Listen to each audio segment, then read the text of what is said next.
नमस्कार आप सभी को।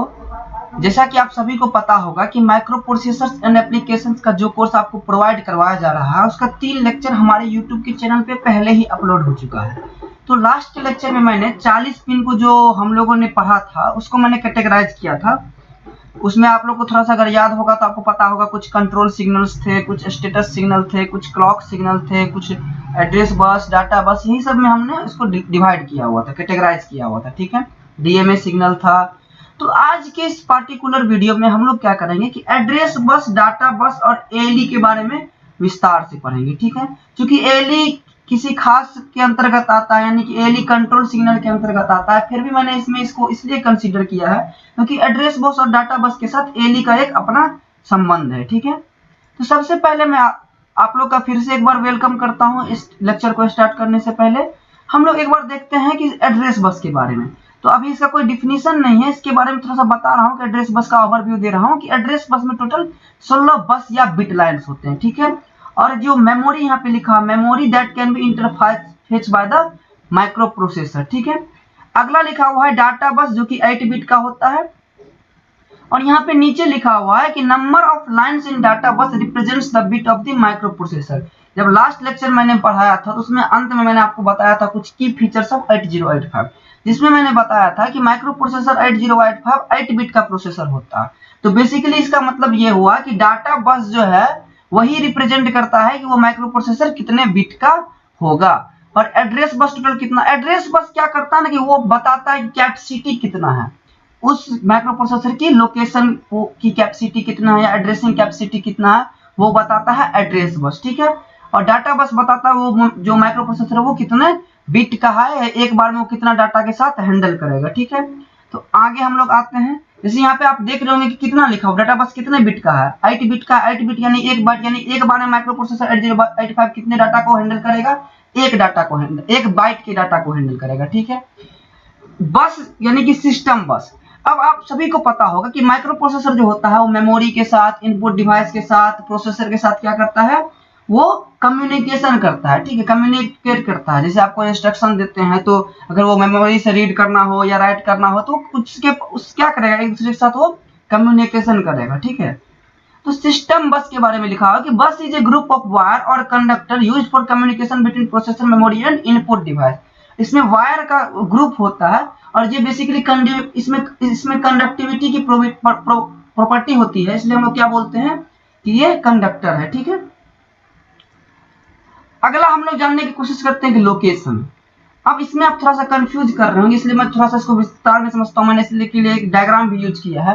अभी आप इमेजिन कीजिए कि मान चलिए कि 3 बिट का अगर आपके पास मतलब डाटा हो तो उससे कितने लोकेशन तैयार या कितने आप बना सकते हैं। तो टोटल आप 8 ही बना सकते हैं। पता है 2 का पावर अगर 3 कीजिएगा तो कितना आएगा, 8 आएगा। तो यानी कि अगर 3 बिट का होगा तो कितना लोकेशन तैयार किया जा सकता है, टोटल 8 ही लोकेशन तैयार किया जा सकता है। ठीक है, तो हम इसको आगे बढ़ाते हैं। ठीक है, यानी कि कितनी कैपेसिटी, अगर पिछले बार का ये अगर दिखाना चाहूँ, अगर 3 बिट का आपके पास डाटा लाइन है तो कितना आप, अगर 3 बिट का आपके पास है तो आप कितना इसमें कर पाइएगा, टोटल 8 लोकेशन तैयार कर पाइएगा। ठीक है, चलिए आगे हम लोग आते हैं। लिखा हुआ important points for accessing the data from memory we need an location. आप लोग को जब सी लैंग्वेज आप पढ़े होंगे पिछले सेमेस्टर में तो आपको पता होगा कि किसी भी वेरिएबल को एक लोकेशन, पार्टिकुलर लोकेशन चाहिए होता है डाटा को एक्सेस करने के लिए। ठीक है, जब आप लोकेशन अगर मान चलिए कुछ आप नंबर या कुछ आप मान चलिए 2 नंबर को ऐड करवा रहे हैं तो दोनों नंबर किसी पार्टिकुलर लोकेशन पे रखा होगा, तो आप लोकेशन से क्या कीजिएगा, डाटा को एक्सेस करवाइएगा। और यहाँ पे लिखा हुआ है by default the memory which is available for us is 1 byte और 8 बिट। यानी हमारे पास जो मेमोरी अवेलेबल होता है वो कितने बिट्स का होता है, वो 8 बिट्स का होता है, और कितने बाइट का होता है, वो 1 बाइट का होता है। ठीक है, आगे हम लोग थोड़ा सा इसको आगे बढ़ते हैं। देखिए, अब आप लोग के सामने एक क्वेश्चन आया होगा या फिर आप थोड़ा सा देखे भी होंगे कि माइक्रो प्रोसेसर 8085 की एड्रेसिंग कैपेसिटी और मेमोरी कैपेसिटी कितनी होती है। तो इसका जवाब है 64 KB। और ये कैसे हुआ मैं ये भी बता रहा हूँ। मैंने आपको बताया था कि 3 बिट से मैं कितना एड्रेस तैयार कर सकता हूँ, टोटल 8 एड्रेस तैयार कर सकता हूँ। लेकिन अगर मेरे पास 16 बिट हो, टोटल एड्रेसिंग कैपेसिटी अगर मेरी 16 हो, तो 2 टू द पावर 16 अगर कीजिएगा तो कितना आएगा। मैंने इसको थोड़ा सा यहाँ पे सोल्व करके दिखाया भी, 2 टू द पावर कितना होगा, 2 पावर 6 इंटू 2 पावर 10 कीजिएगा तो कितना होगा, ये 2 पावर 6 हो जाएगा 64 और 10241 के हो जाएगा, और इसको जब गुना कीजिएगा तो 64 के। आपको पता है कि एक मेमोरी के पास कितना मतलब एक मेमोरी में कितना बिट्स होता है, 8 बिट्स होता है। मतलब एक मेमोरी ये होता है 8, एक मेमोरी जो होता है वो 1 बिट,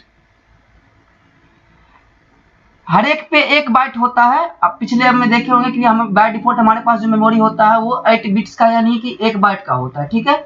तो इसलिए कितना हो जाएगा, 64 KB हो जाएगा, ठीक है। आगे हम लोग बढ़ते हैं। अब हम लोग थोड़ा सा इसके बारे में विस्तार से पढ़ेंगे, एड्रेस बस के बारे में, बेसिकली इसका काम क्या है। तो यहाँ पे मैंने क्या लिखा है कि it is used to transfer address of memory और इनपुट या output from the processor and it is unidirectional, ठीक है। एड्रेस बस का बेसिकली यहाँ पे आप एक टर्म देखिएगा, किसी मैं थोड़ा सा इसको हाईलाइट करना चाहूँ तो देखिएगा यहाँ पे क्या है, यूनिडायरेक्शनल है। बेसिकली यूनिडायरेक्शनल मतलब क्या होता है कि एक ही डायरेक्शन की ओर। आपको पता है कि हम लोग सिर्फ लोकेशन तक पहुंचते हैं, बाद में काम किसका होता है, डाटा बस का होता है। एड्रेस बस का बेसिकली काम क्या है कि वो बस हमको लोकेशन बताता है कि हाँ डाटा कहाँ पे रखा हुआ है। Address bus define maximum memory that can be connected to memory to power n बराबर n।